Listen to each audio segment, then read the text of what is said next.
bienvenidos a esta segunda y última jornada del segundo Foro Mundial de Turismo Gastronómico organizado por la Organización Mundial del Turismo, OMT, y el Ministerio de Comercio Exterior y Turismo, MINCETUR. Vamos a dar inicio a la tercera sesión de este foro. En esta oportunidad, el tema es Desarrollo de Producto y Experiencia en el Turismo Gastronómico, que será moderado por Yolanda Perdomo, directora del Programa de Miembros Afiliados de la OMT. Les damos una gran bienvenida.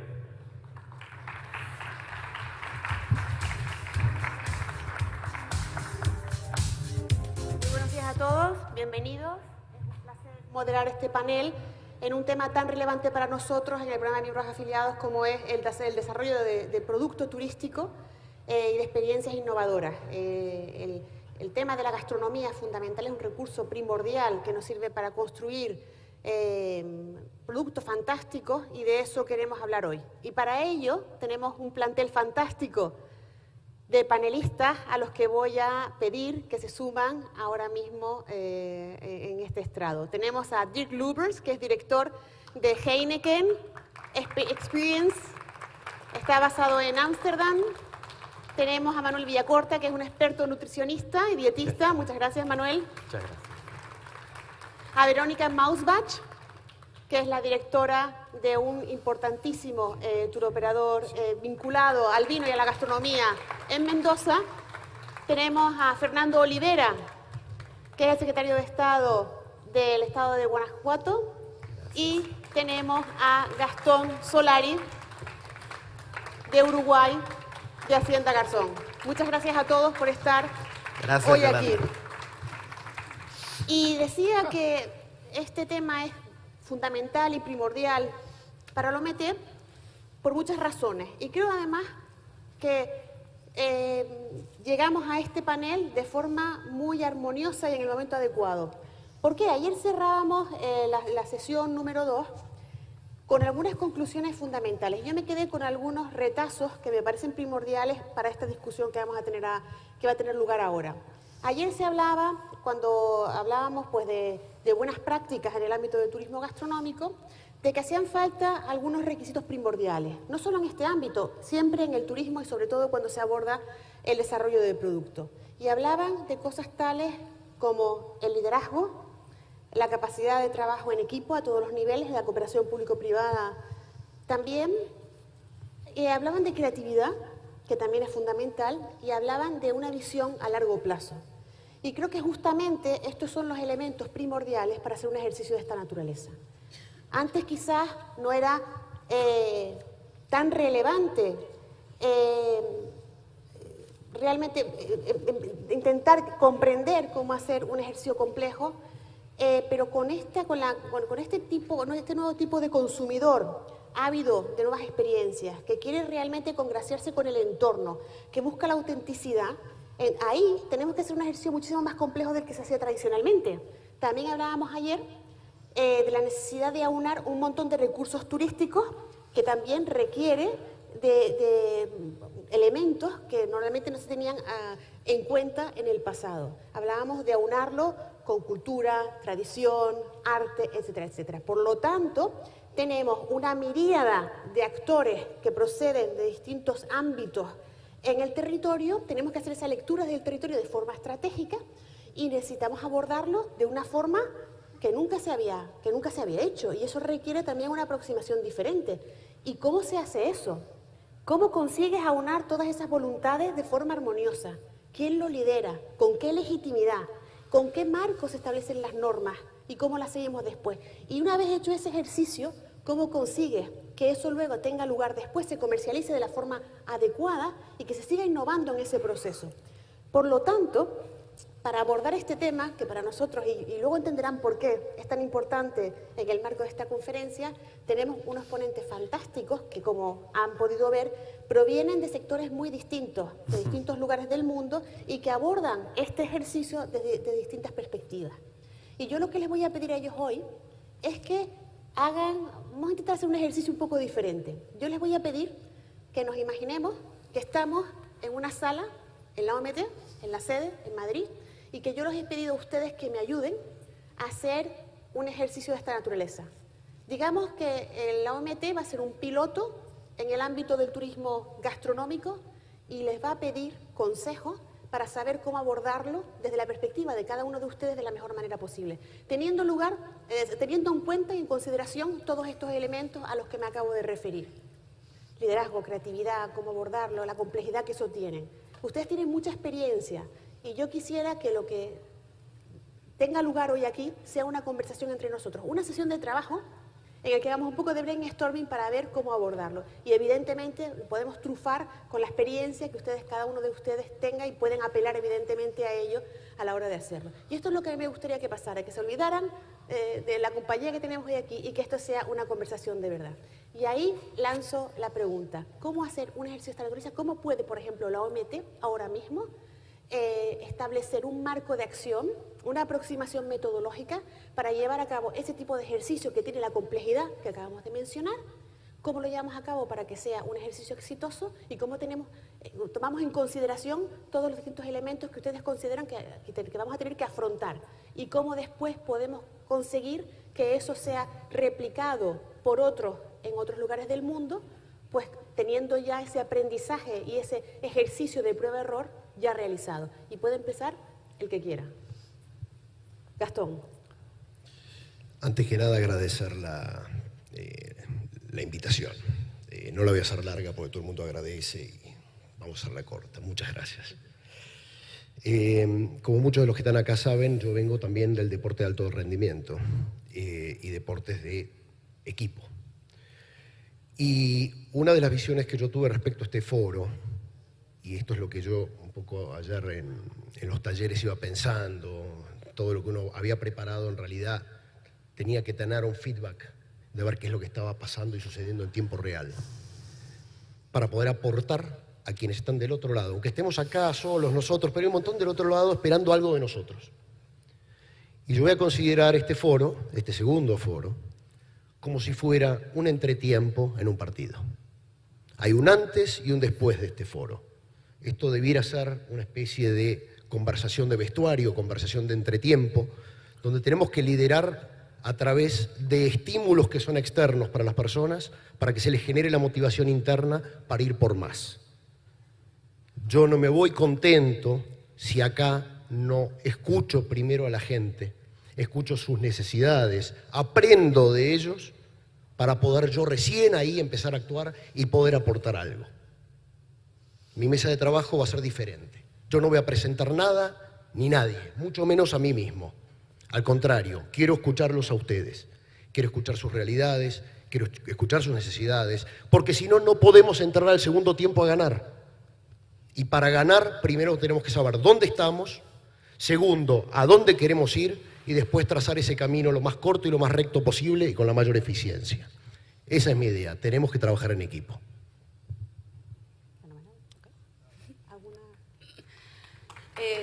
Bueno, yo vengo del ámbito privado, pero me gusta abordar lo que es turismo y turismo gastronómico desde el destino, ¿no?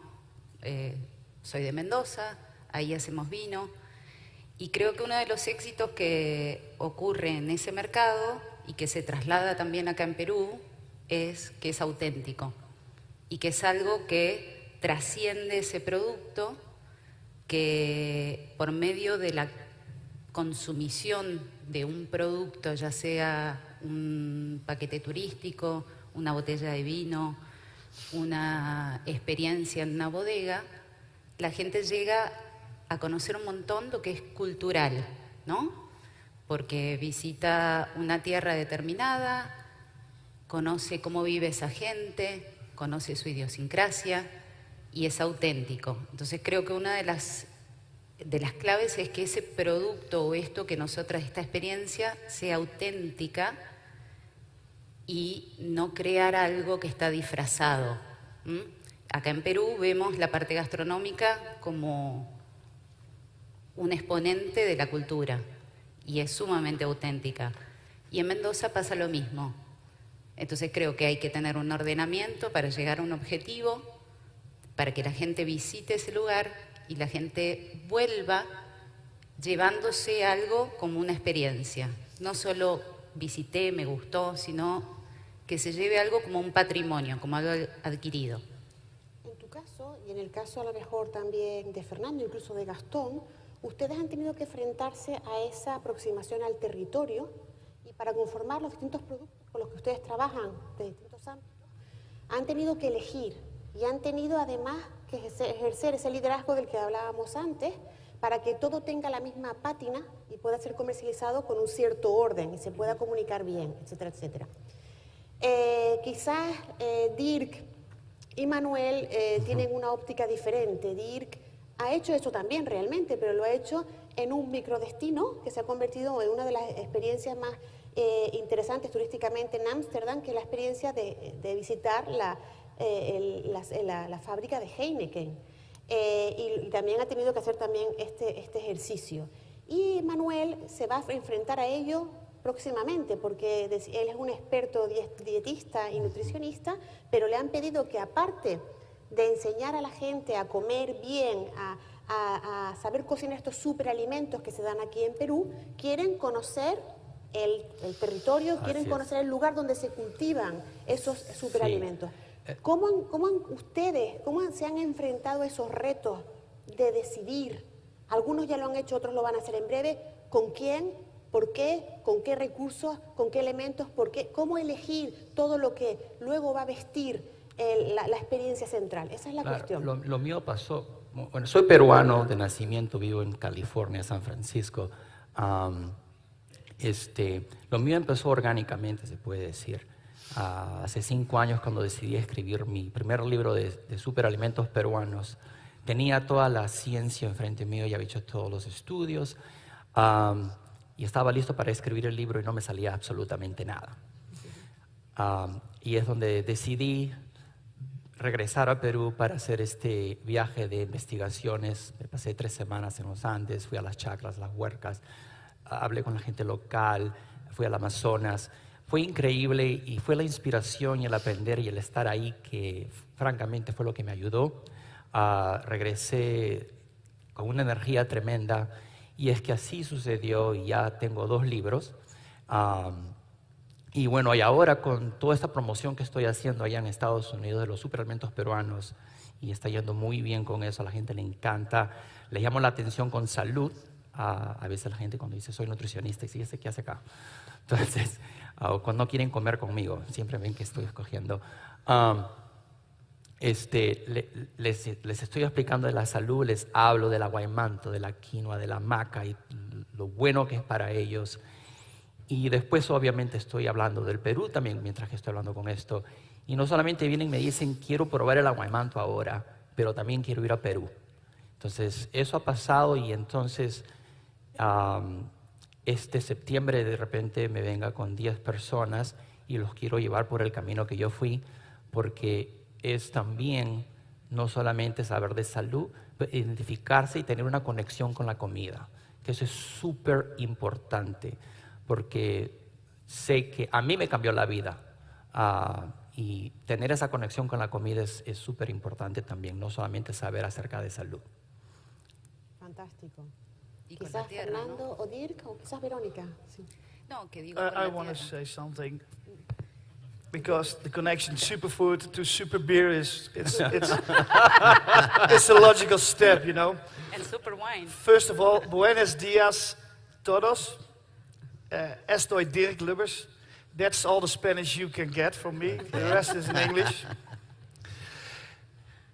I work for Heineken Experience, and Heineken Wait, I hear myself. I work for Heineken Experience, and the Heineken Experience is the first brewery of Heineken. It's the heart and soul of Heineken, which now is the biggest attraction in Amsterdam. We will achieve this year 1 million visitors, so that's huge. 5 years ago, we only had 350,000 visitors, and the trick of getting 350 to 1 million, I will tell you in my workshop after this. But the thing is, if we talk about gastronomy, and we do this convention, gastronomy is about food, and I heard yesterday also about beverage, and that's what I'm doing. The Heineken Experience is a beverage attraction, a gastronomic attraction.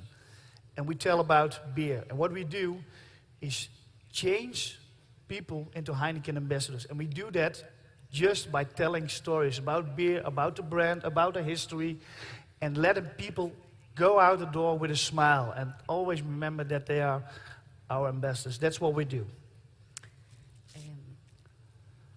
Estaba pensando que lo que él decía, ¿no? La historia, que siempre hay una historia para contar.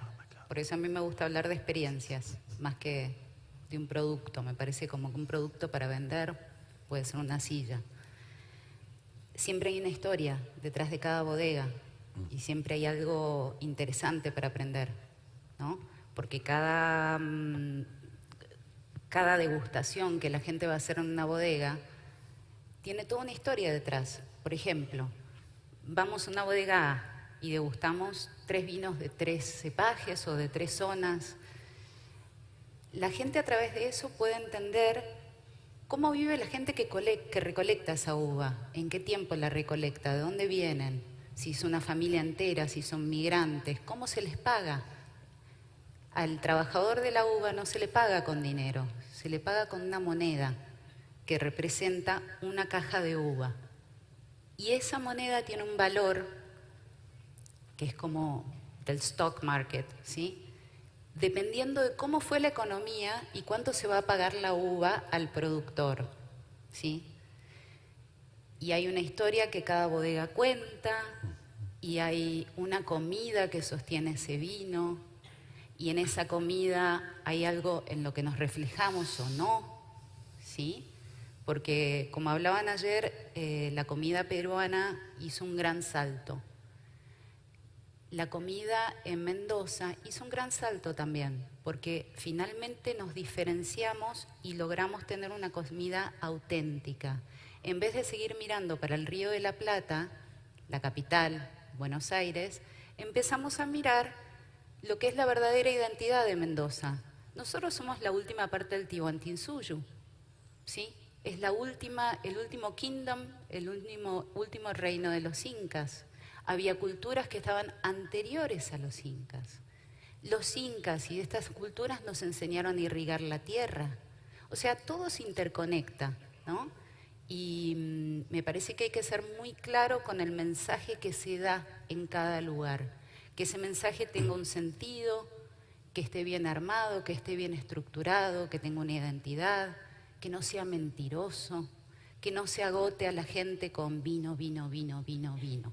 Nosotros podemos explotar el vino en Mendoza porque respiramos y producimos vino.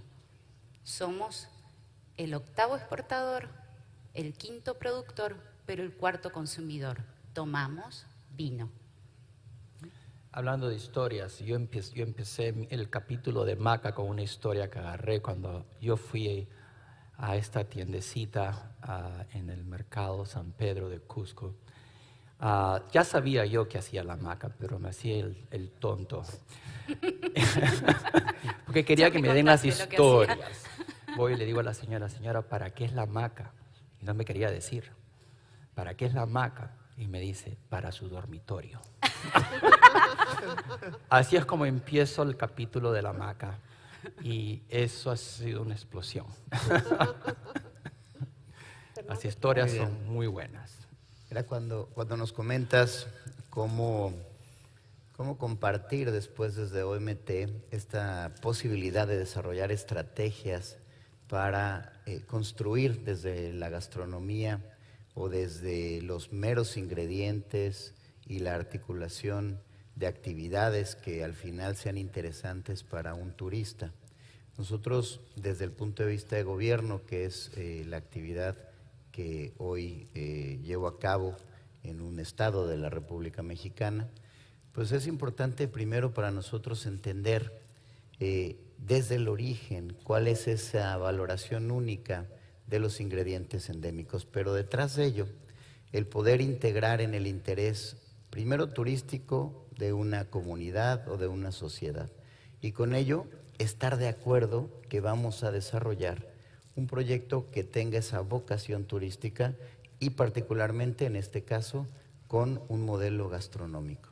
Y ahí nosotros lo que hemos venido desarrollando es primero entender cuál es ese origen Y ese origen de los ingredientes, particularmente prehispánicos en el caso de México, y con ello cómo se ha venido dando esa fusión de otros ingredientes que vienen de otras partes del mundo para pasar a los propios productos. Esto es ya lo elaborado, que se va convirtiendo en esa tradición de platillos y que la gente va empezando a buscar.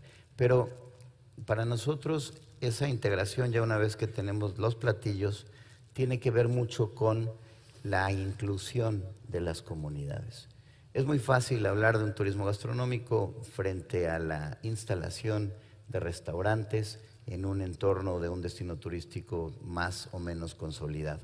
Pero si nosotros, desde el punto de vista público, no integramos a una sociedad para la preservación de las tradiciones, de las historias, de las culturas, no hay historias que contar, no hay esas experiencias de las que nosotros estamos hablando.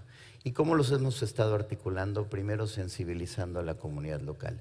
Darles cuenta que lo que han hecho por siglos puede ser de interés de otra población que va a viajar a conocer lo que nosotros hemos visto como una acción común, la cotidianeidad de un fogón, de cocinar a través de producir con el maíz una tortilla o cualquier otra experiencia como hemos venido desarrollando nosotros en Guanajuato, circuitos y rutas. También, por supuesto, el vino, pero el aprovechar el cactus, el nopal, como le llamamos nosotros, en donde el simple hecho de ir y conocer las plantaciones de cactus, saber sus propiedades, recorrer las fábricas en donde se transforma esto, o bien en una medicina, o bien en producto terminado, envasado para poderlo producir, vamos generando una experiencia que después la comunidad local nos va compartiendo esa vida, digamos, a través de las generaciones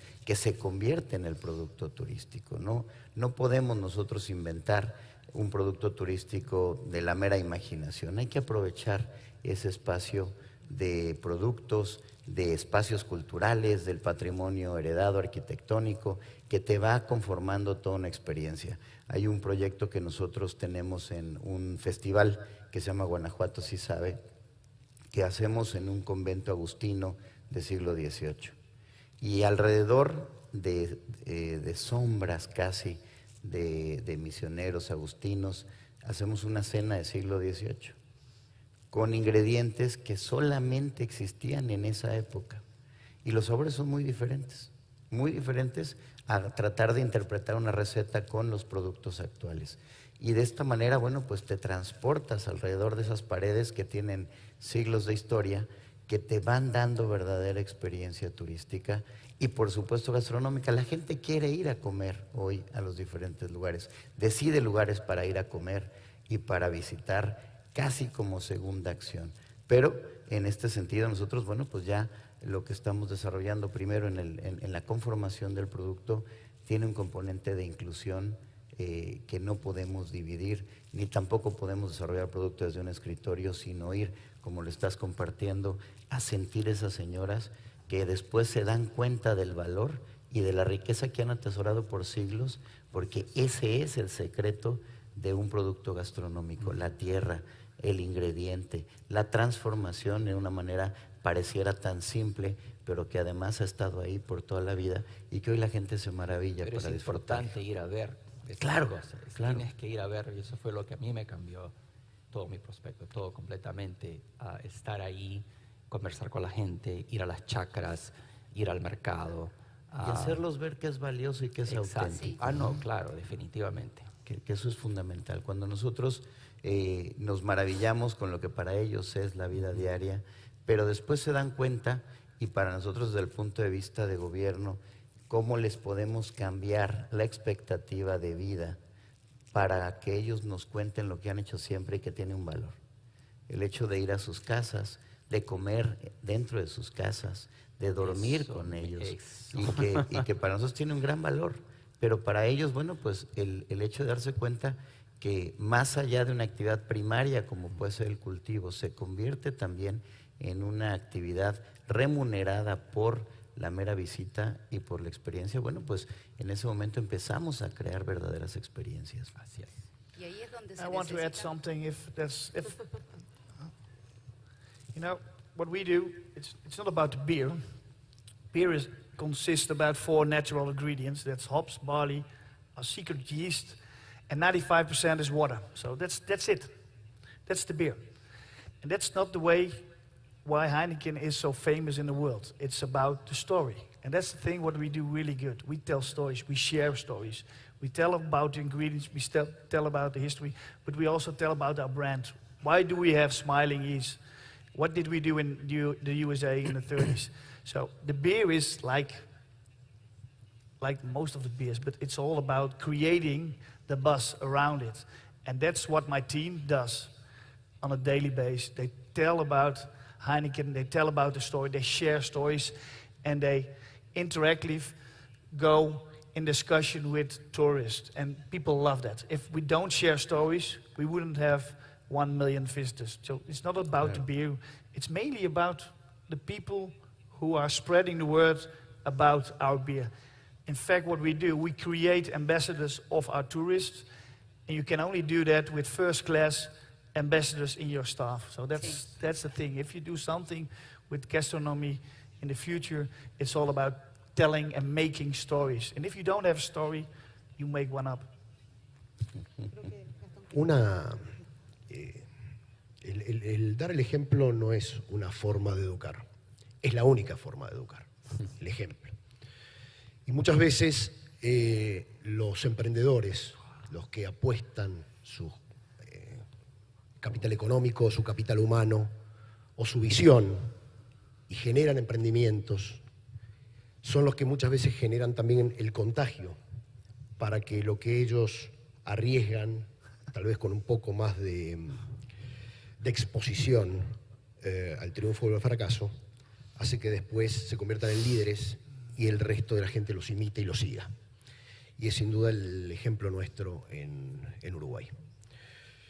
La olivicultura llega al continente americano en 1492, para poner una fecha, entra por la Baja California los primeros olivos. ¿Por qué? Porque venían desde el viejo mundo a estas nuevas tierras y querían traer su dieta mediterránea, de la cual hablábamos ayer con Iñaki. Y hablábamos básicamente de 3 cosas: pan, vino y aceite. 3 cultivos bíblicos, que además no venían del viejo mundo, venían mucho más allá. Venían de la zona de la Biblia. Y lo traen a América los mismos españoles que vienen a buscar nuevas tierras o vienen a buscar nuevos tesoros y nuevas riquezas. Y pasa por acá, por el Alto Perú, y de los retoños de aquellos viejos árboles es donde llega la olivicultura, la primera olivicultura, a Chile y al Río de la Plata, a la Argentina y a Mendoza. También Uruguay, pero hubo una moderna olivicultura que resurgió con este siglo y fue producto de un visionario, una familia que tuvo la visión de apostar a eso. Y apostó a la olivicultura y apostó al vino en una región que no era vitivinícola. Y atrás de eso hay otros que fueron produciendo más y más, copiando un modelo exitoso de producción. Así es como Uruguay llega hoy con aceites de excelentísima calidad y sin desmerecer a los aceites del Mediterráneo. Uruguay hoy compite mano a mano con cualquiera de esos aceites. Hoy el Tanat uruguayo compite mano a mano con los Tanats de otros lugares del mundo. Con orgullo tengo que decir que nuestro vino Tanat salió mejor Tanat del mundo hace 2 o 3 años. Y atrás de eso toda la gente va por ese éxito, por ese emprendimiento y además todo lo que lo rodea, todo ese trabajo indirecto que eso genera, también ayuda. Esos proveedores de insumos, proveedores de servicios atrás de un emprendimiento grande. ¿Y cuál fue el siguiente paso? Mostrarlo, porque no era simplemente una botella bien vestida, sino que además era mostrar una bodega o una fábrica de aceite, una almazara, donde la gente tenía que ir a ver y captar con sus propias manos, con sus propios sentidos, la experiencia de disfrutar el producto, pero además de ver cómo se produce, participar de la cosecha y terminamos así como llegamos a inaugurar este año la bodega con su propio restaurante, con números que son un éxito rotundo en cuanto a convocatoria. Pero lo importante de todo esto es, más allá de la apuesta económica, de la apuesta de capital humano y de la visión, que el liderazgo es el que ayuda muchas veces a reconvertir a un segmento de la población, a una región, a veces a un país. Así que por todos esos emprendedores yo le doy un aplauso, pero también le doy un aplauso a los que van detrás de ellos, que son los que se animan, a veces con menos recursos, a imitar modelos exitosos. Y es por ellos que además trabajamos, por esa gente. Y yo, al hilo de esto, quería hacerles una pregunta. Tengo una curiosidad, al hilo de lo que decía Gastón. Aquí tenemos dos perspectivas diferentes. Tenemos la aproximación privada, como es el caso de ustedes, Gastón, o de los demás panelistas, salvo Fernando. Y luego tenemos la de Fernando, que el liderazgo ha sido ejercido por parte de la administración, que es quien ha hecho quizás esa estrategia para llevar a cabo eso que nos contabas antes. Desde esas dos perspectivas, que son completamente diferentes, ¿cuáles fueron las principales dificultades que ustedes tuvieron que afrontar? Porque tienes una visión, la quieres llevar a cabo, pero a lo mejor en el caso de Fernando, pues requiere equipo, tiene que seguir la iniciativa privada, las comunidades locales tienen que entender exactamente a lo que quieres llegar. En el caso de la perspectiva privada, tienes que tener el apoyo a veces de lo gubernamental, tienes que hablar con otros emprendedores, ponerte de acuerdo con ellos. ¿Y qué fue lo más duro? ¿Qué fue quizás lo que ustedes recuerdan con mayor intensidad y quizás qué aprendizaje han sacado de ello? ¿Cómo podemos decirle a otros cómo ahorrarse ese sufrimiento que ustedes tuvieron que pasar? A ver, yo no sé si es lo más duro, pero el ser emprendedor es el síndrome del hermano mayor. No sé cuántos de acá son hermanos mayores y tienen hermanos menores, pero a los que somos hermanos mayores, el deber ser siempre estuvo vigente. Cuando éramos chiquitos, cuando éramos adolescentes, cuando éramos grandes, y después uno veía a los más chiquitos que era como que estaban más sueltos y era todo más permisivo con ellos. Evidentemente nosotros somos los que nos encontramos con el mundo y con las reglas primero. Y todo cambio, toda modificación de lo cual uno está acostumbrado, esa zona de confort donde una región o una comunidad está acostumbrada, cuando hay un cambio se generan resistencias o se generan miedos al cambio. Y hablábamos hoy de equipo y hablábamos de tener que trabajar en conjunto, y el sector público y el sector privado trabajan juntos, tienen que trabajar juntos, porque muchas veces el emprendedor va para adelante y el sector público tiene que acompañar, y eso a veces requiere de algunos cambios, algunas modificaciones ante lo desconocido. Y ahí es fundamental el diálogo, el ida y vuelta, el hacia dónde vamos, el qué es lo que vamos a lograr, es el miedo a qué, superémoslo, busquemos la solución a esas cosas. Entonces, esos son los tiempos a veces que se pierden en el esfuerzo del hacer y el lograr que el otro también haga y acompañe. El sector público, gracias a Dios en Uruguay, más allá de los tiempos que a veces no son los tiempos de los privados, ha acompañado y sigue acompañando, porque además todos estamos aprendiendo en el camino. Y en esto, si no vamos de la mano, nos va a pasar lo peor que nos puede pasar, que quedemos por la mitad de ese camino. Y todo lo hecho se pierda y todo lo por hacer ni siquiera aparezca. Y tanta gente que a veces se rodea como prestadores de servicios, como los mismos trabajadores, todos los que están en torno a estos emprendimientos se frustran. Y en el futuro, ¿cuál es el resultado de la frustración? Que nadie se va a animar a ser emprendedor de nuevo. Le van a tener miedo a emprender. Creo que, Manuel, ¿querías decir algo? No. Ah, perdón, pensé que habías hecho un gesto. Estaba cómodo. Vos sabés que en Mendoza pasaba algo muy gracioso, mismo desde el ámbito privado, ¿no? En el año 2001, más o menos, en Mendoza habría unas 900 bodegas, un poco más, había como 1000, pero muy pocas abrían al público, unas 40. Y era un turismo más de masa, ¿no? Entonces comencé con tratar de diseñar cosas que fueran exclusivas y que fueran como una experiencia en sí mismo. Y llamaba a las bodegas, me decían, pero acá hacemos vino. Sí, eso es lo que queremos. Ah, pero ¿para ver qué? No, porque quiero llevar gente, que conozcan el vino. Bueno, y eso costó mucho. Hoy en Mendoza hay 200 bodegas abiertas al público y unas 65 que tienen restaurante. En ese momento había 3 bodegas, ¿sí? Y desde el ámbito público, trabajando con el ámbito privado-público, se creció mucho también. Desde el área gubernamental hubo un gran soporte de promoción que fue bueno. A veces se apunta hacia lugares donde a determinada empresa no le conviene porque no es el segmento al cual nos dirigimos, pero se logró hacer algo que para mí fue muy importante, que fue un clúster de bodegas, de 250 bodegas, que tiene el nombre de Bodegas de Argentina. Esto fue un arma más o menos de promoción, ¿no? De promocionar el vino argentino, de que la gente pueda entrar a un sitio web y decir, a ver qué bodega, qué tienen, atienden, en qué horario, un sitio de información. Y también le dio ciertos estándares de calidad, porque Mendoza es un lugar que es rural, y así como existe una bodega que puede vender millones y millones de dólares al exterior y exportar, hay otras muy chiquitas que necesitan un poco de ayuda financiera o simplemente alguien que les diga, mirá, para exportar tenés que hacer esto, para recibir gente tenés que hacer esto, ¿sí? Bueno, este lugar se llama Bodegas de Argentina y hacen un tipo de promoción hacia el turismo gastronómico o enogastronómico más lo que es promoción de bodegas.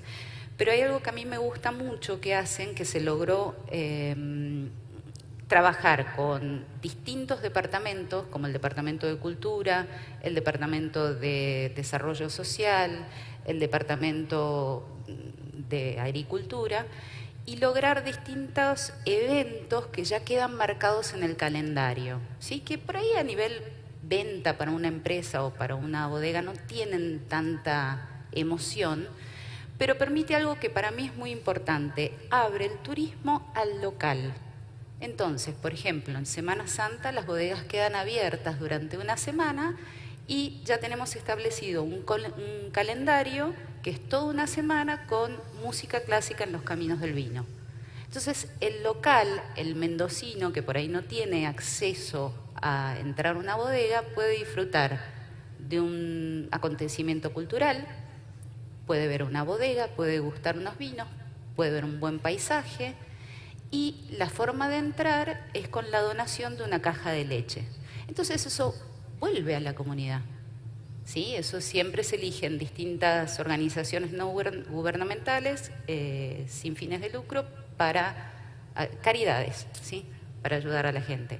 Y así se logró tener música clásica con los caminos del vino, tango por los caminos del vino y ya tener un calendario armado en el cual se puede hacer la donación y hay gente tangente que se beneficia de esto. Y me gusta cuando hay varios organismos que trabajan juntos, ¿no? Que está el privado, el público, cultura, el Ministerio de Turismo y las organizaciones. Y así como ese hay unas cuantas acciones específicas que se fueron llevando a cabo. Ejemplar. Muchas gracias.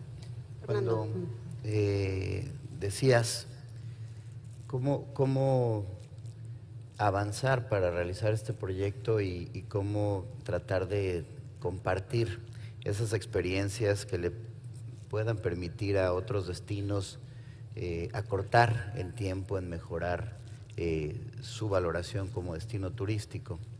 Nosotros vemos claramente que desde la óptica de un gobierno, y coincido con Gastón, es de facilitar.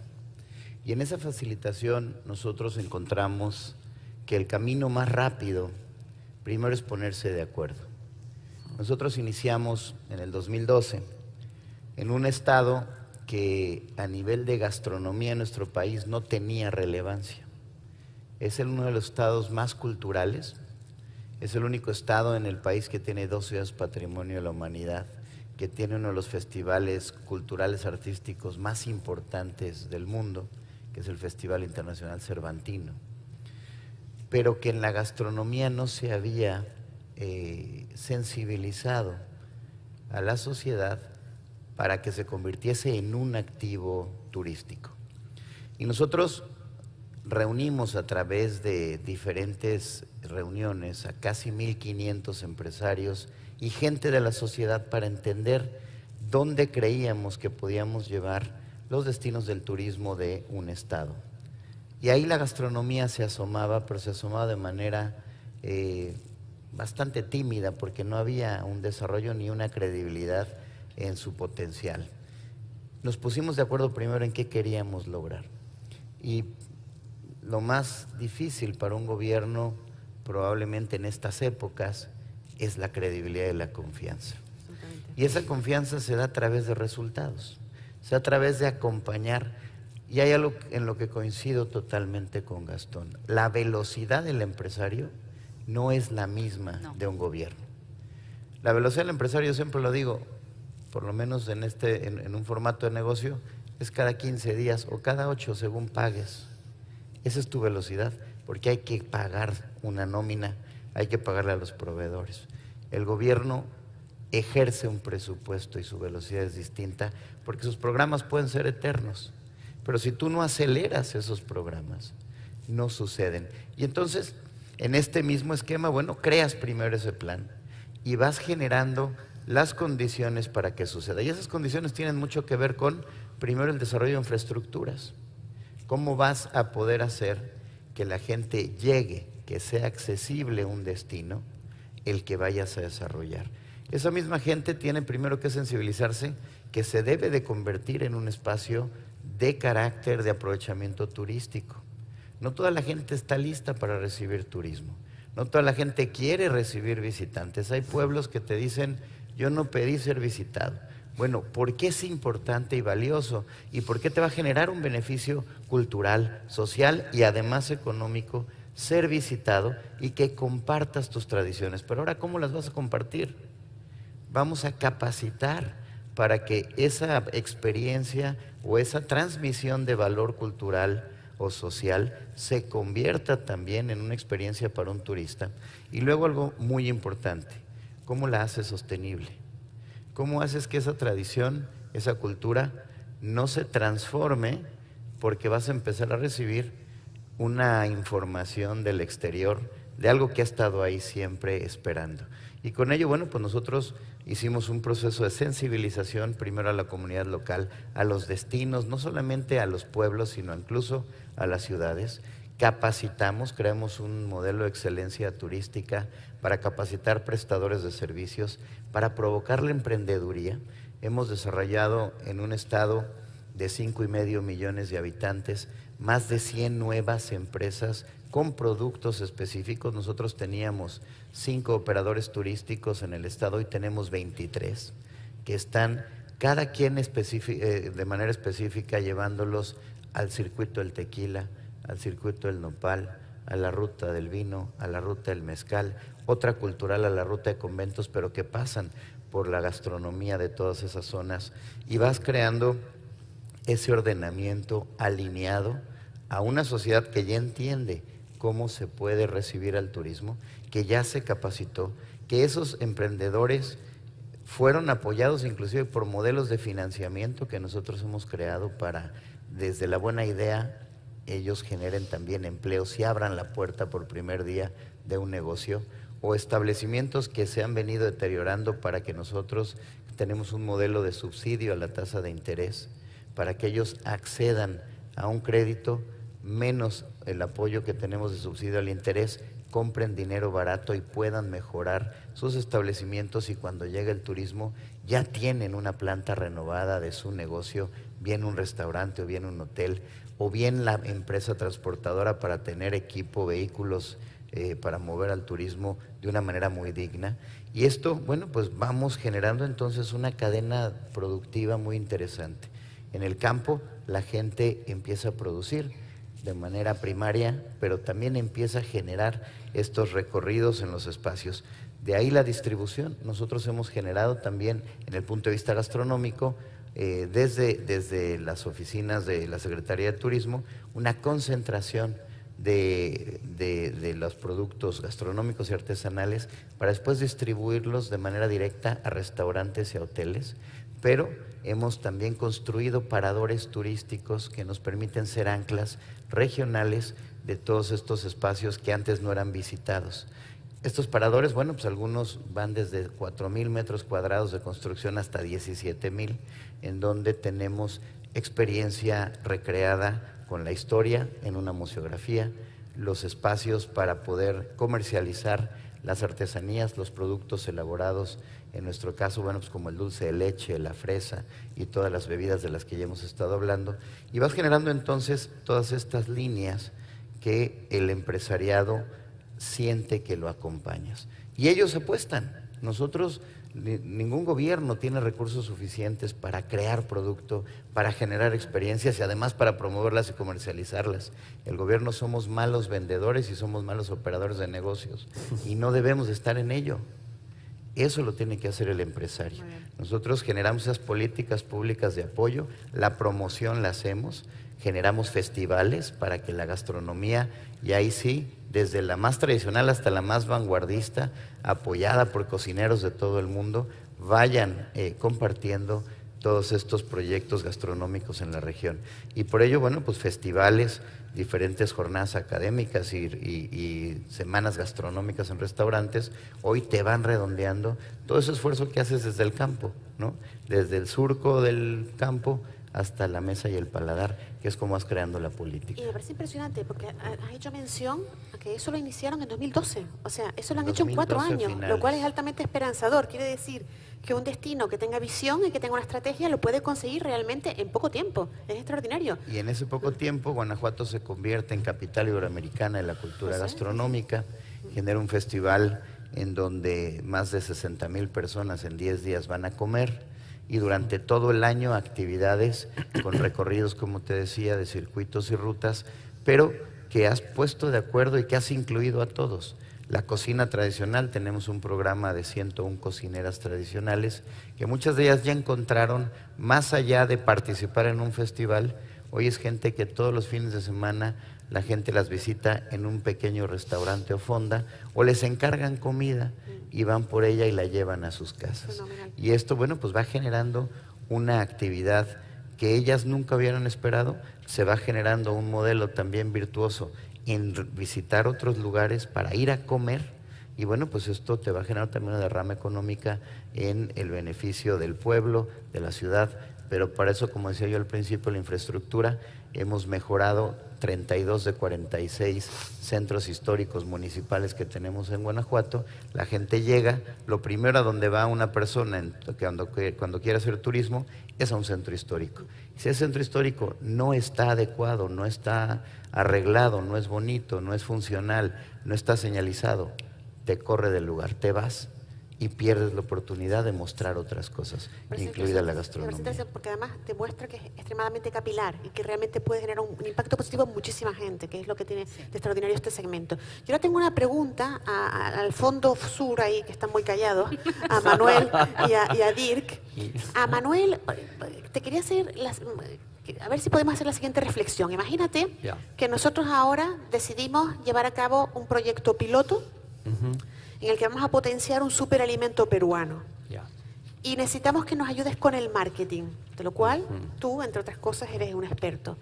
Y que nos ayudes a poner Perú de moda a través de un superalimento y que nos ayudes a comunicar los beneficios que tiene a nivel de salud, pero también a nivel cosmético, de cómo ingerir algo que te puede dar mejor aspecto, etcétera, etcétera. ¿Qué consejos nos darías? ¿Cómo nos ayudarías en ese ámbito? Eso también trabajo allá. Allá estoy dando ahorita a una compañía americana que está promoviendo el aguaimanto. Tuvimos que cambiar el nombre porque nadie primeramente podía pronunciar aguaimanto. Y se hizo un estudio tremendo para ver qué nombre vamos a ponerle a la fruta en Estados Unidos. Inca Berry, Golden Berry. Y de ahí se me ocurrió que deberíamos de darle un nombre que se alinee con Perú, para que sepan que viene del Perú. Entonces salió Pichu Berry. Qué bueno. Machu Picchu, Pichu Berry.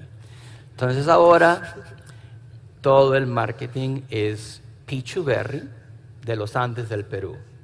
Entonces se relaciona inmediatamente cuando escuchan y lo primero que me dicen es Machu Picchu, claro.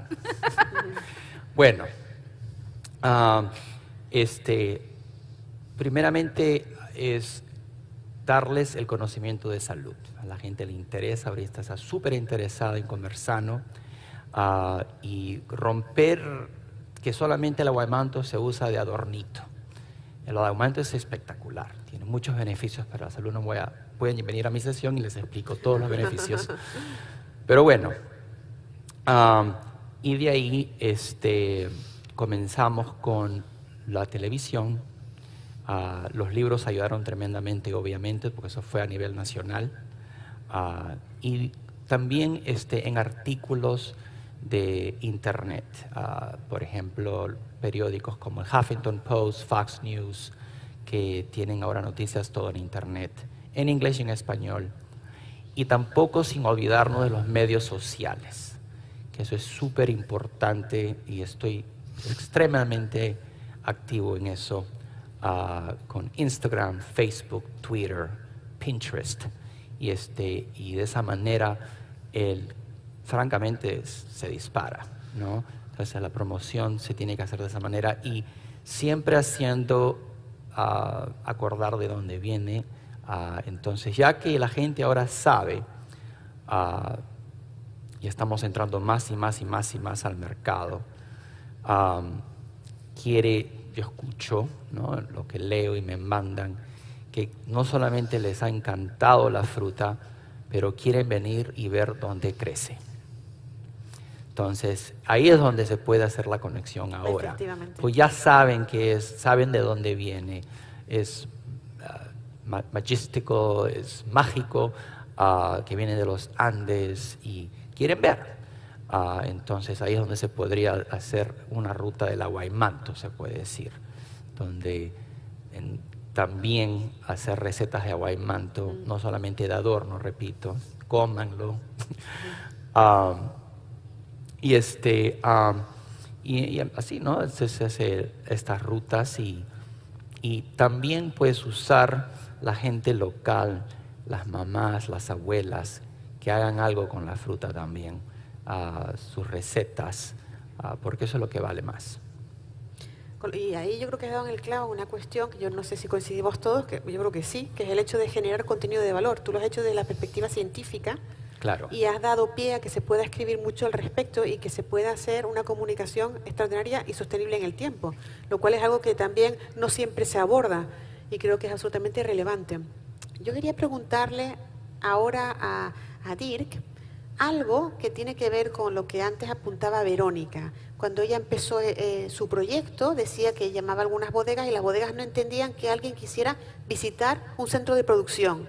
En el caso de Heineken, ustedes han convertido una fábrica que a lo mejor, yo no sé cómo es estéticamente porque no he estado, tendremos que ir todos a visitarla, Dirk, pero convertir algo que a lo mejor es poco sexy en un centro turístico y con algo que es netamente industrial, convertirlo en un recurso turístico de primerísimo nivel. ¿Qué es lo que ha pasado? A lo mejor en algunas bodegas, que algunas son preciosas y algunas son centros de producción y punto. ¿Tú qué nos puedes enseñar a ese respecto? ¿Cómo podemos ayudarle a alguien a que pierda el miedo y decirle, tranquilo, o sea, esto tiene valor turístico y tú a través de este storytelling y a través del capital humano, como tú apuntabas antes, puedes convertirlo en una experiencia turística de primer nivel? Y no tiene por qué tener a veces las características propias de un museo o algo con valor patrimonial como un convento, como comentaba antes Fernando. ¿Qué consejo nos darías, Dirk? First of all, we are very sexy. So, no, the first thing you need to do for an attraction, because that's my job, attractions, is location, of course. The Heineken Experience is the first brewery of Heineken. It's 150 years old. You cannot copy that and place that into Lima, for example. So the location is really important. And the location also, especially you want to attract, if you want to attract tourists, you should be located near to the city center. That's really important. It should be in Amsterdam. It should be in walk distance from the city center. Amsterdam is a city about 1 million visitors, and we receive 6 million foreign tourists all around the world, 6 million. And 1 out of 6 visits the Heineken experience. That's a lot, that's amazing. I think it's also top because we will not have more visitors because the building is too small. But location is really, really important. And then of all, you need, of course, a brand. And I'm lucky, I have a strong brand behind me, and they do the marketing. Social media is really important. It's always about creating buzz for your attraction. Then the attraction itself, what are you going to tell? Stories, change things. What we do, we change every day, we change little things in our attraction. And we measure it as well. Every day we measure every kind, every detail in the attraction. And we watch our tourists, our customers, and ask them how they think about the Heineken experience. And my aim is to get a 9 at the end. Now we are around 8.7, so I still have some work to do. But we measure every day, quality and service. And what we do as well, we give something more than people pay for. So we deliver beyond expectation. That's the thing, service, beyond expectation. So what they do, they go in, do the tour, listen to stories, be interactive with my team, drink beer, of course, taste beer. We explain beer. We explain why we have a foam layer, especially to the people from the UK. Because if there is no foam in your beer, the beer dies, it goes flat. There should be no oxygen in it, but that's a different story. I'll explain it later. So it's about stories, but also about little changes. Sometimes we serve snacks. If there is a queue outside, we serve typical Dutch snacks, or we have a rock band, or we have a magician, or whatever. We always do something for our guests, because for a brand experience like it's not about making money. It's not about making as much profit as you can. It's all about our mission, and that's creating ambassadors. But first of all, location is step 1. Then your attraction, or what you want to show. Third of all is what I just mentioned before, is your team. If you want to create ambassadors of your product, of Peru, or about food, or whatever, the first thing you need to do is select and train people who are the first-class ambassadors. That's all what it starts. And number 4 is go and look for partnerships. In our case, we did not need the local government, but I can imagine if you go from here, you work with partnerships with the local government, and also we work closely together with all kind of airports all around the world, and flights companies like KLM or whatever, Transavia. So we promote already at the airport where the tourists should go. In fact, and that's my ambition, every tourist who will come to Amsterdam in the future should be a guest of Heineken. The best thing is that I picked them up with a limo, but says 6 million people is a little bit too much for one limo, but that's my goal. So be a guest of Heineken. You go to the Heineken experience, and what we do, we give you a mobile application. You can download it, and you also have a bracelet. When you come in, you get a bracelet with an RFID chip, and together with the mobile application, we steer you to all restaurants, pubs in Amsterdam. And of course, they all serve Heineken, because otherwise we won't have a deal. That's the thing. So the whole period, the tourist is in Amsterdam, and that's 2.7 days on an average. They go and join and visit pubs and restaurants where they serve Heineken, because we tell them to, we steer them to. So that's number 4. Partnerships and surprise. Surprise on an every daily basis. Perfecto. No sé si quieren añadir ustedes algo más a ese respecto, el resto de los panelistas, o si pasamos a otra cuestión que yo considero extremadamente relevante, porque también hemos hecho mención a ello. Y si hacemos un proyecto piloto, nada más volviendo a este ejemplo, en este país, sería un elemento crucial. Y es el siguiente. Hemos dicho que la cadena de valor en este segmento es enorme. Y aquí entran actores vinculados al sector primario, a la agricultura, gente vinculada a los mercados. Es decir, puedes llegar de forma capilar a muchísima gente. Y eso es una oportunidad extraordinaria, que se puede convertir realmente en un motor de crecimiento extraordinario, y hay que gestionarlo muy bien. Hay un elemento de formación, de capacitación, y no en vano el próximo panel va a hacer referencia al tema de la formación, y así cerramos el círculo. Pero mi pregunta es, una vez más, ¿qué consejos nos darían cuando ustedes se han enfrentado a esa realidad y lo han hecho quizás sin planteártelo, sencillamente porque estaban trabajando en el día a día y es una cosa que tenían que afrontar? ¿Qué es lo que ustedes consideran que tenemos que tener en consideración para que eso cambie la vida de estas personas en positivo, para minimizar cualquier impacto negativo, para intentar que no se pierda jamás ese elemento de autenticidad y de vinculación al territorio, para fomentar la autoestima, en fin, para todas estas cosas que son también importantes y que se harán posible luego tener un producto turístico de primerísimo nivel? ¿Cuáles serían los consejos de ustedes? Yo creo que no perder de vista... Perdón. ¿Sí? No, adelante, sí. Creo que es no perder de vista lo que es auténtico o no. No perder de vista qué es auténtico y qué no es auténtico. Y que la imagen que estemos desarrollando a través de un destino o un camino, una ruta gastronómica, sea reflejo de esa sociedad. Por ejemplo, nosotros tenemos como un eslogan bastante estandarizado: Argentina, tierra de vinos. Y eso es algo que prendió mucho, porque es tierra de vinos. Ahora, si quisiéramos trasladarlo, si quisiéramos copiar un modelo sin adaptarlo a la realidad de cada país, sería un fracaso. Si nosotros decimos Perú, tierra de vinos, si bien producen vinos, no es lo que la gente asocia naturalmente, ¿no? Entonces, me parece que la clave es la autenticidad, poder trabajar en conjunto a que todos los actores se alineen bajo la misma proyección. Si nosotros vamos a una ruta gastronómica donde les vamos a mostrar pequeños productores y el productor sale con zapatillas Nike y un iPhone, se pierde un poco la magia, ¿no?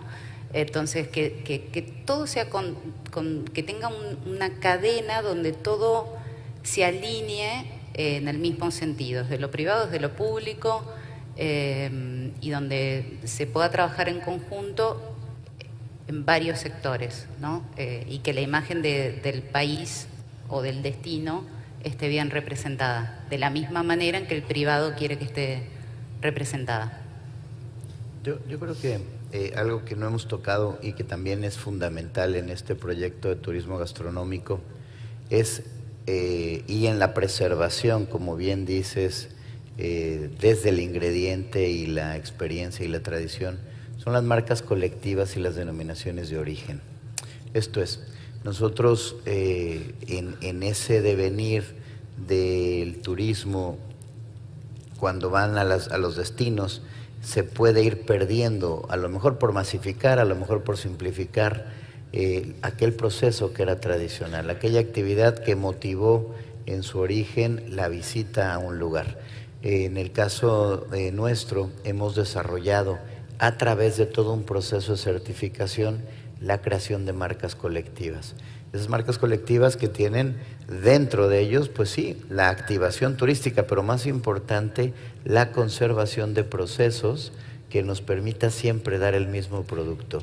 A la vez, pues generar en esa rentabilidad el círculo o el ciclo de vida de todos estos elementos que nos permita siempre dar la misma consistencia.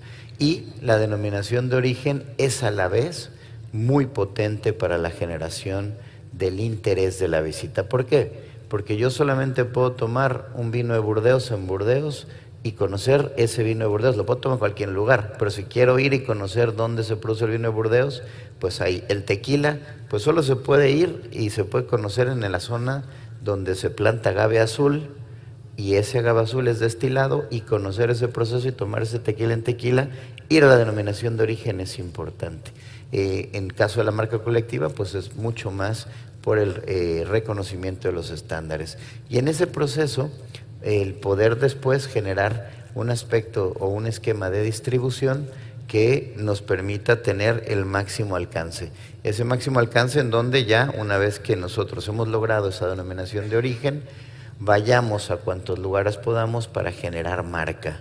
Esa marca que después generará el interés para que vengan y nos visiten en casa. Y yo creo que es bien importante para no desvirtuar esos procesos y empezar a producir otras cosas que luego van a hacer perder esa autenticidad, ese valor único por el cual antes nos visitaban, ¿no? Lo que quería agregar de la autenticidad es, si voy a hacer un tour de superalimentos, no servir un cereal americano en caja, hay que darles kiwicha, ¿no? O una quinoa de desayuno, o una pasta de almuerzo. Quiero ver de repente algo más auténtico usando los superalimentos. Eso me ha pasado ahí antes, entonces digo, no, por favor, ¿qué hacen? Saca lo peruano, porque es lo que queremos enseñar, ¿no? Ellos ya comen eso allá, han venido para ver nuevas cosas. Fantástico. Y creo que Gastón quería también añadir algo.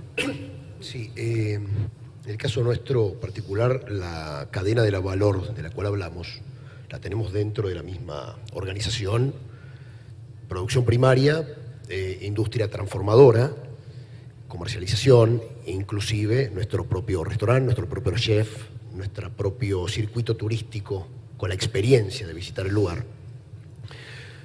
Y les voy a trasladar algo que desde el sector privado, desde la empresa privada, tenemos mucho cuidado, pero creo que es trasladable al bien común. ¿Qué es? Han escuchado tal vez la frase hacer trampa al solitario, ¿no? Es la cosa más ridícula que puede suceder. Lo más ridículo que nos puede pasar en una cadena de valor es que escondamos dónde están las eficiencias y las ineficiencias.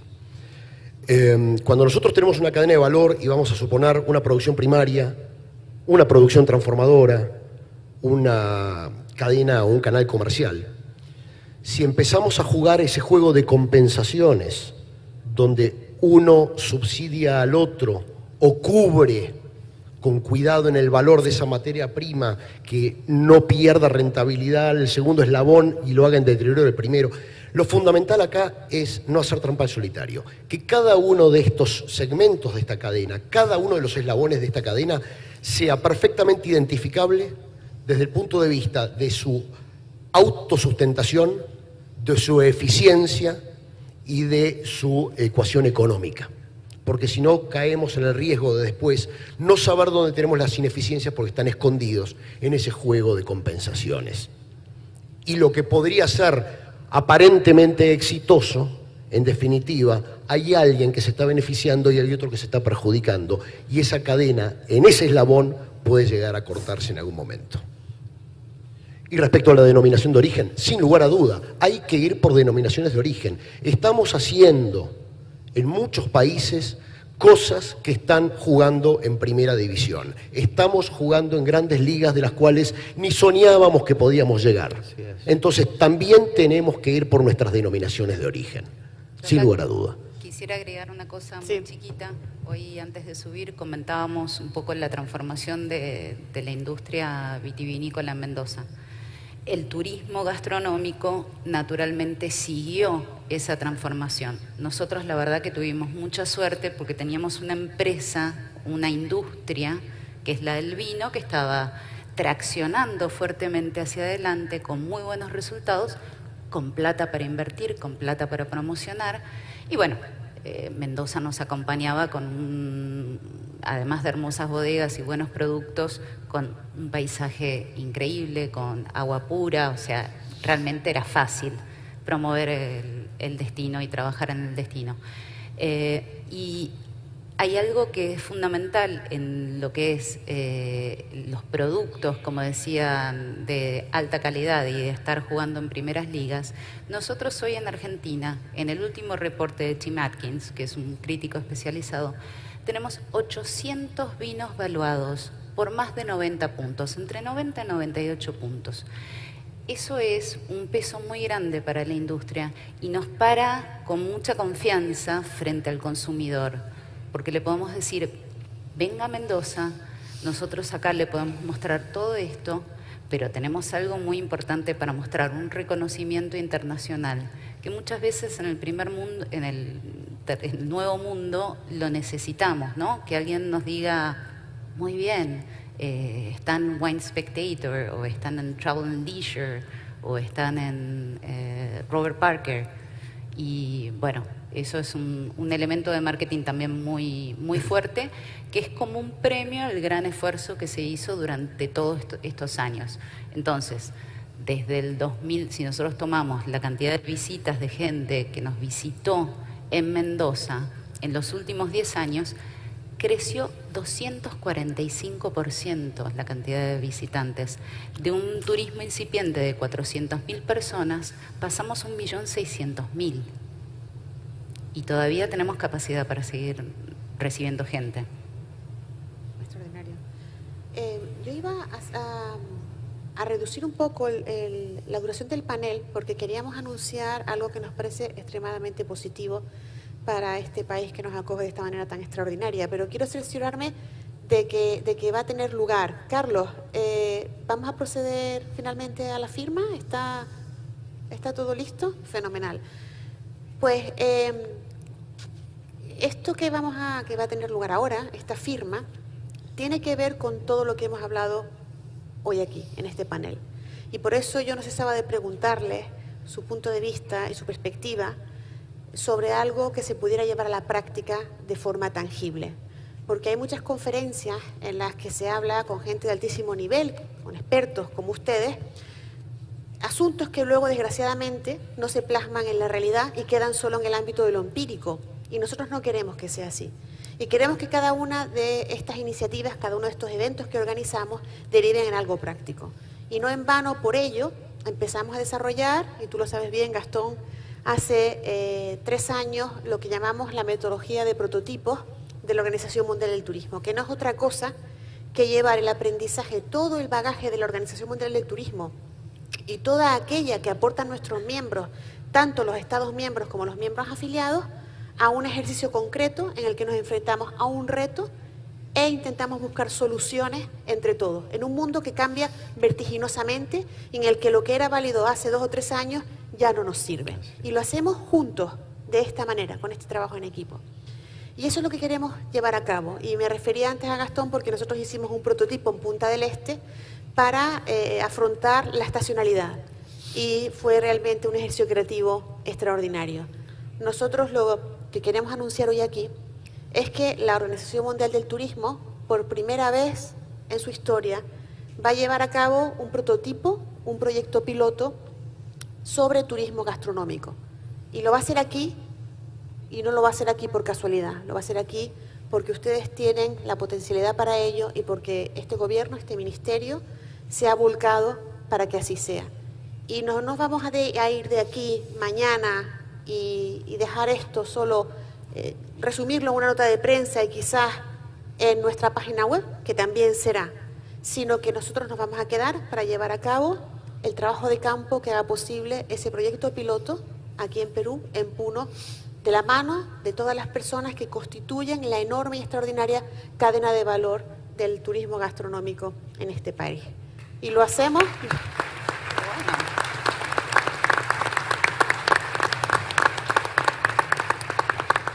Y lo hacemos porque queremos que quede un legado.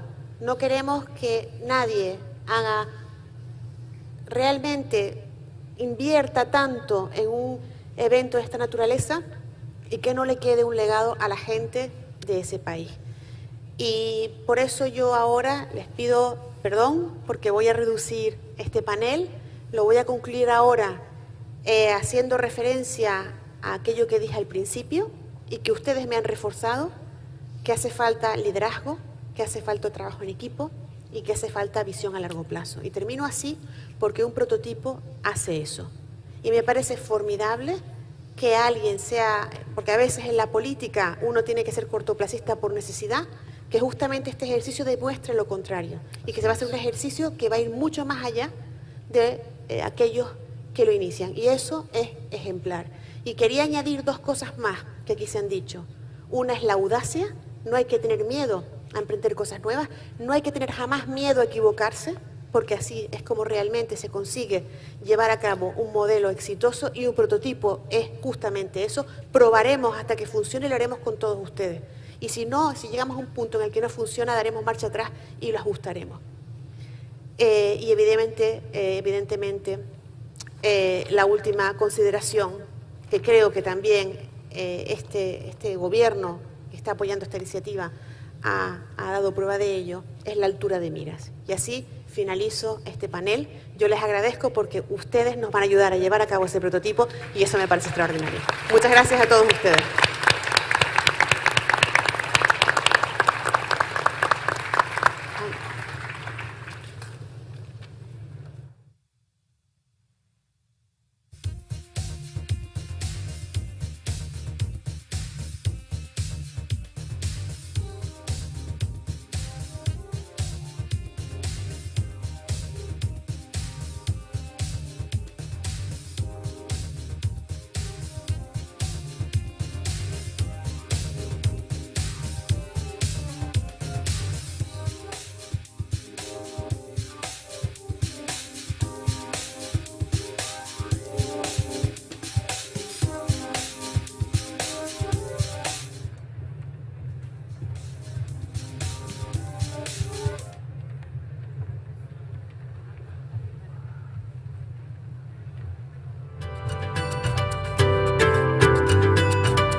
Ruego que no abandonen la sala, porque justamente después del vídeo que vamos a mostrar se va a proceder a la firma de lo que acabo de anunciarles, y creo que merece la pena quedarse para celebrar algo tan sumamente especial. Muchas gracias. Institución hasta el momento de casi 9 asociaciones de productores. Desde niño yo comía la sopa de quinoa, la mazamorra de quinoa. Tenía mis abuelitos que ya en paz descansen, ellos me dejaron ahora que yo también ya soy joven, tengo mis hijos, y en lo cual sigo sus pasos, ¿no? Sembrando la quinoa.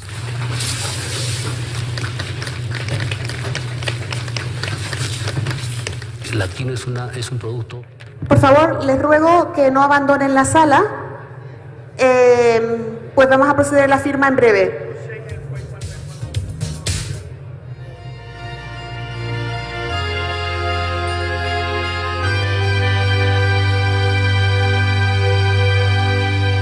Presenta alta variabilidad genética.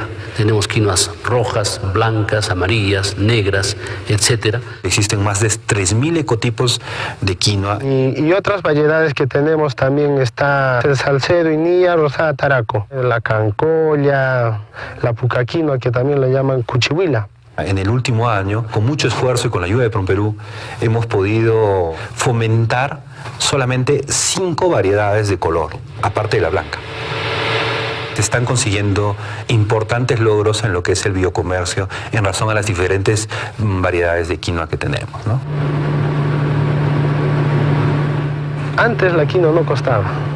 Aquí anteriormente la gente solo tenía así pequeñitas parcelas, así hacían para autoconsumo nada más. Las señoras, aparte de ayudarnos con el trabajo que se hace acá, tienen un adicional de ingreso a sus familias, ¿no? Nosotros hacemos el esfuerzo de pagar cash en el momento de la compra. Eso es uno de los principios de que tengamos un comercio establecido y un comercio justo.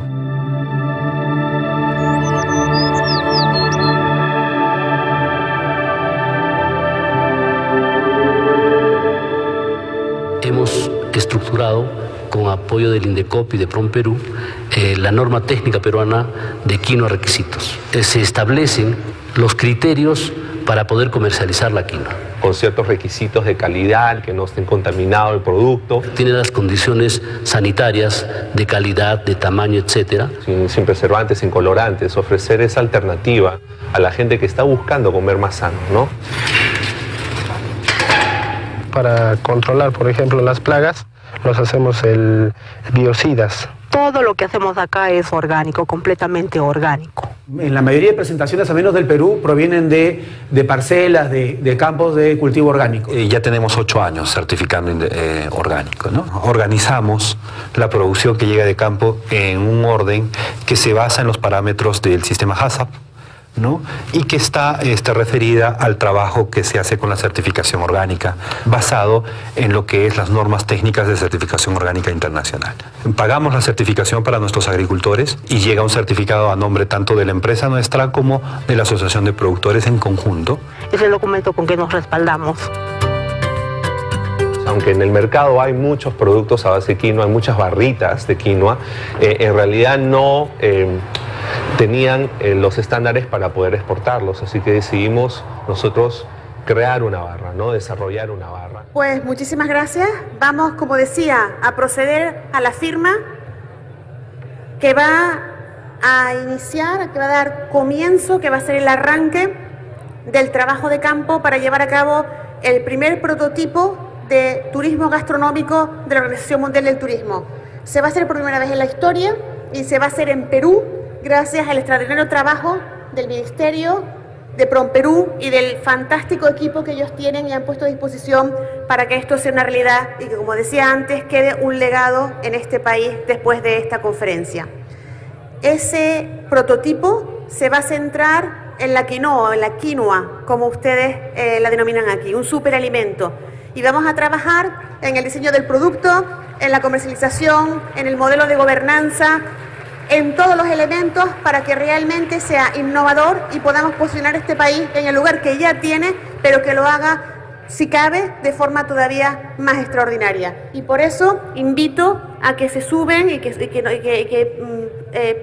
realmente suban para la firma a la viceministra Mari Carmen de Reparaz y al secretario ejecutivo de Relaciones con los Miembros, Carlos Boheller. Muchísimas gracias.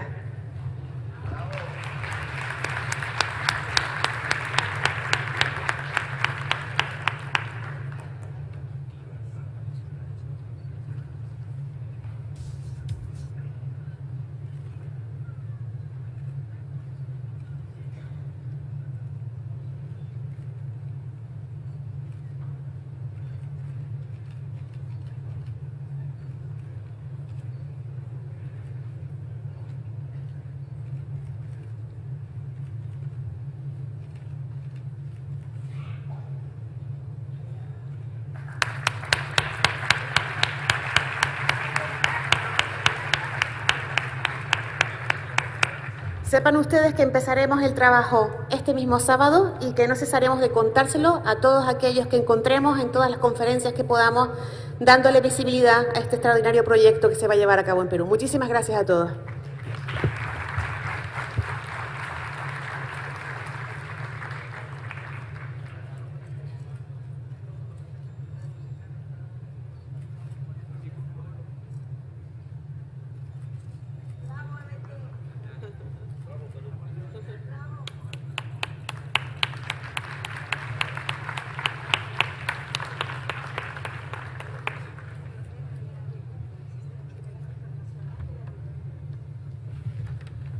Muy bien.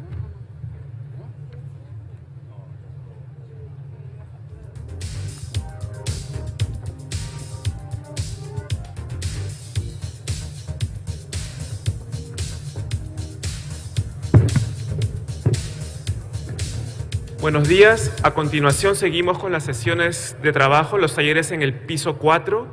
Les recordamos dejar los receptores de traducción simultánea a la salida del salón. Y para las demás personas que deseen acompañarnos esta mañana en los talleres paralelos, hoy contamos con la presencia del periodista Raúl Vargas, moderando el panel Chambas Innovadoras, Oportunidades de Negocio vinculadas al turismo gastronómico. Esta charla paralela dará inicio a las 12 del mediodía. por favor no dejen la sala si están interesados en asistir. Muchas gracias.